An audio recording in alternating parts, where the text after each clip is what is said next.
Hello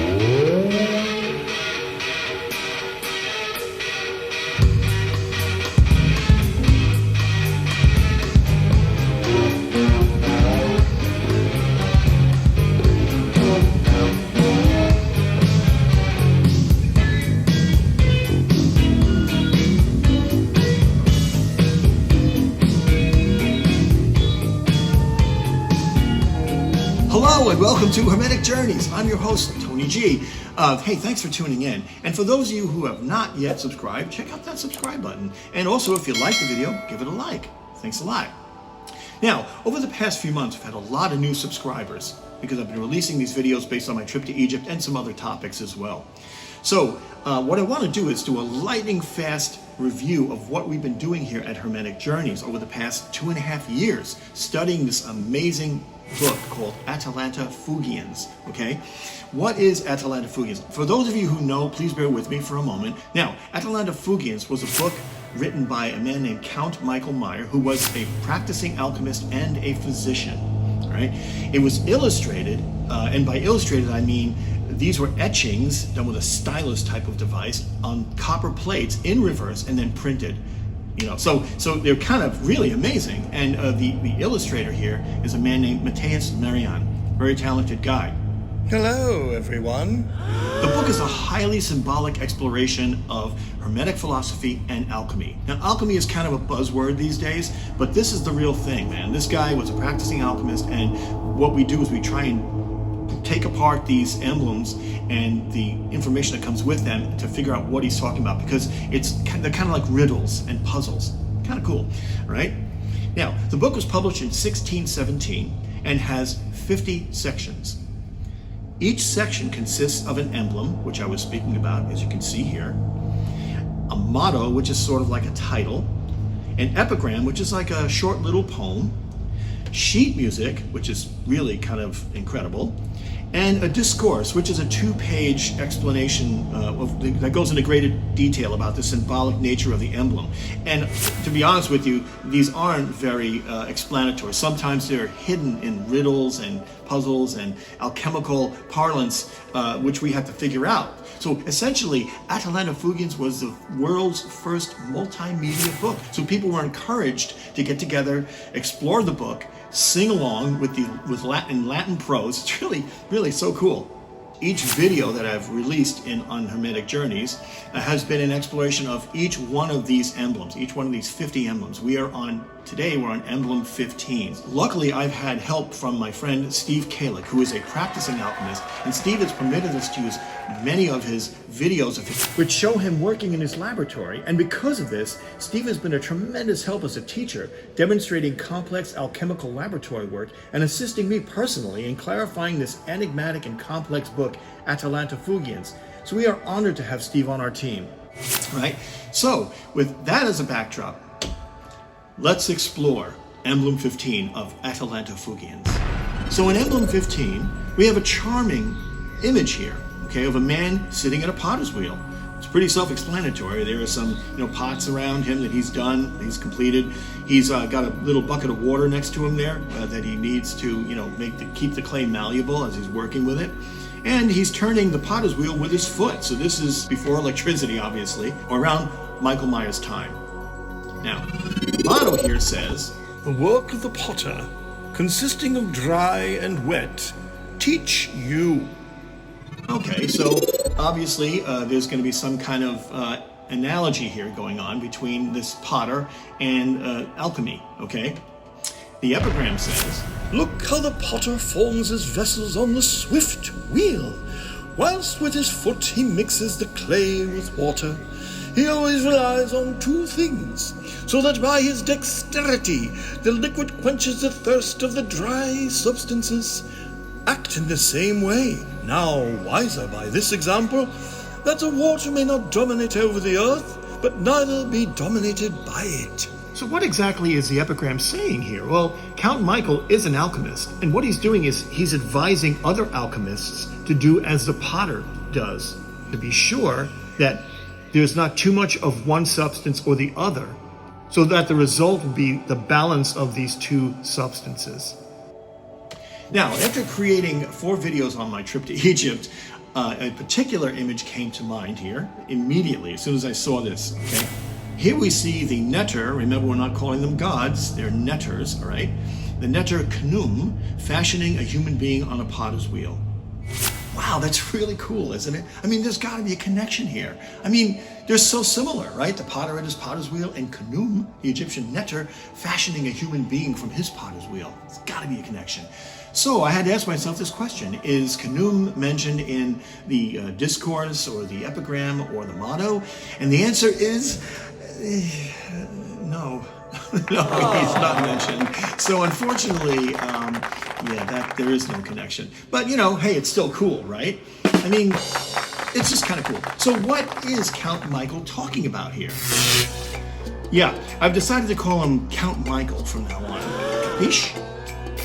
In the Discourse, Count Michael further tells us, just as the whole terrestrial globe is surrounded by earth and water, and formed into a round body, so the potter's work seems to consist partially of the same elements, that is to say, of dry and moist, and that in such a way that the one tempers the other. The key word here, of course, is the word tempers. To me, tempers means, in this instance, there's an exchange going on, right? The wet and the dry. You can't have too much wet, you can't have too much dry. We're talking about balance and possibly an exchange, right? Because Count Michael actually says, in an amicable way, this exchange is occurring, okay? So this is not something, one is not forcing itself on the other. Sort of like yin and yang, right? There's a little yin in yang and a little yang in yin. And a little yin and yang in all of us, wouldn't you agree? So just what's going on here? What is he talking about, and what does this have to do with the alchemical process? Way back in the 17th century, alchemists were also called philosophers, hence the term philosopher's stone and philosophical work. Capiche? A bit later in the Discourse, Count Michael clarifies something. The philosophers, of course you know that's me, advise setting to work on the opus natural in the same manner. The potter's work as well as the philosophical work is of an earthly nature. The object of both is a stone. The potter is after the common stone. The chemist looks for the philosophical stone. Well, of course we do. And so it would appear here, the potter represents the alchemist, and the potter's wheel and clay represent the materials used in the laboratory to create something. But what substances were used in the laboratory to create the philosopher's stone? Well, in previous videos, I discovered that it was much easier to understand what Count Michael was saying here if we look at the sources that he used to create his work. All right, one of them was something called the Scala Philosophorum, which means the ladder of the philosophers. And in that book, that particular work, it talks about the ratio of sulfur to mercury in creating the philosopher's stone and how critical that was, just like creating the pot. The ratio of water to clay is very important, all right? But one other thing is that the ratio of sulfur to mercury is also very important in how metals were created under the ground. At least that's what alchemists believed back then. Alchemists in Count Michael's time believed that metals were the fruits of giant subterranean trees. And if you recall, in previous videos we did on alchemy, we looked at some of the veins of copper and silver in the ground, and they sort of looked like branches on a tree, right?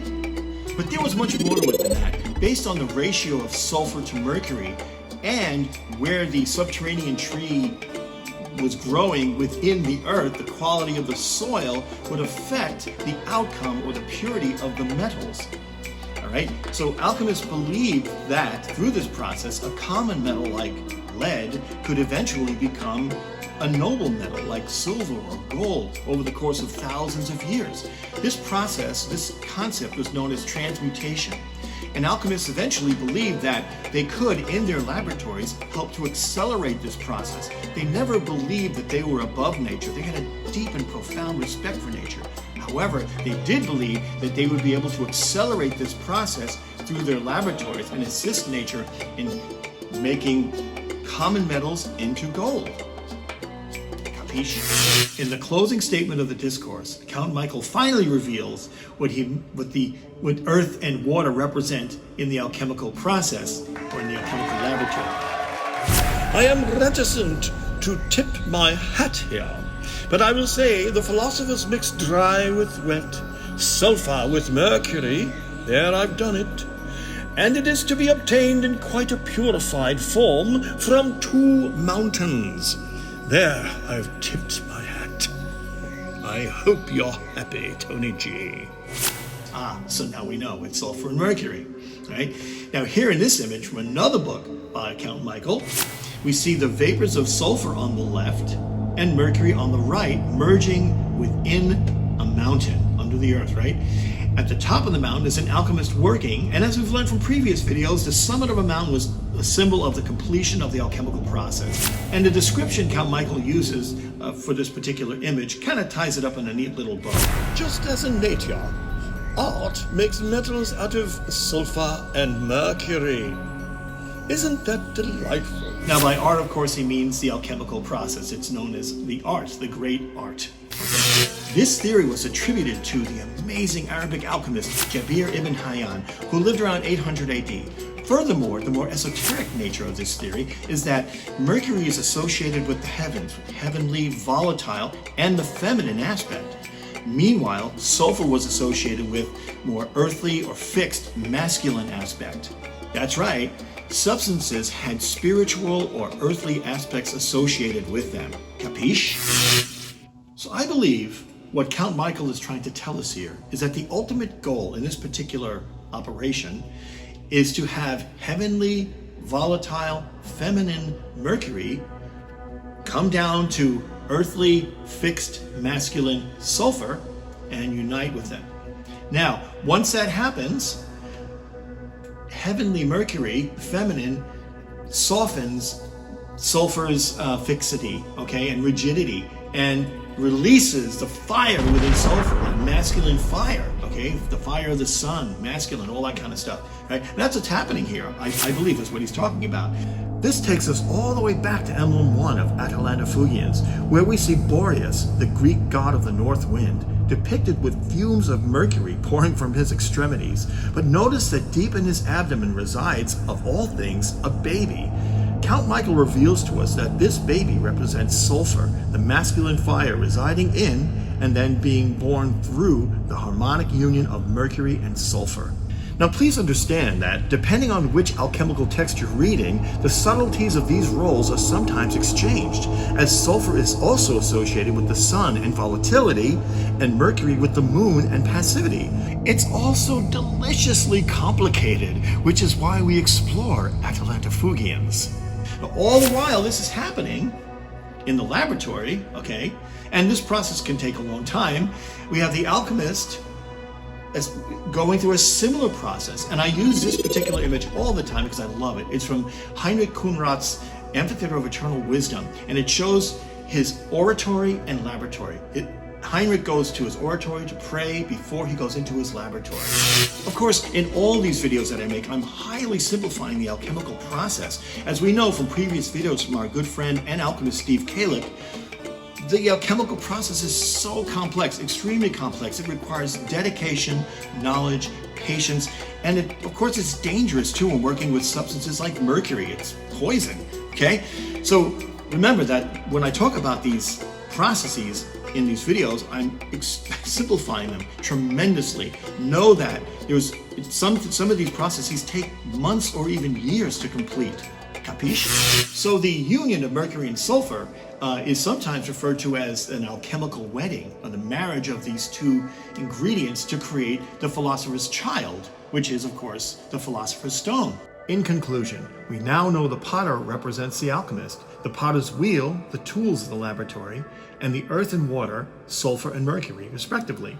On another level, we now recognize that mercury represents the volatile, heavenly feminine aspect, while sulfur represents the fixed, earthly masculine aspect.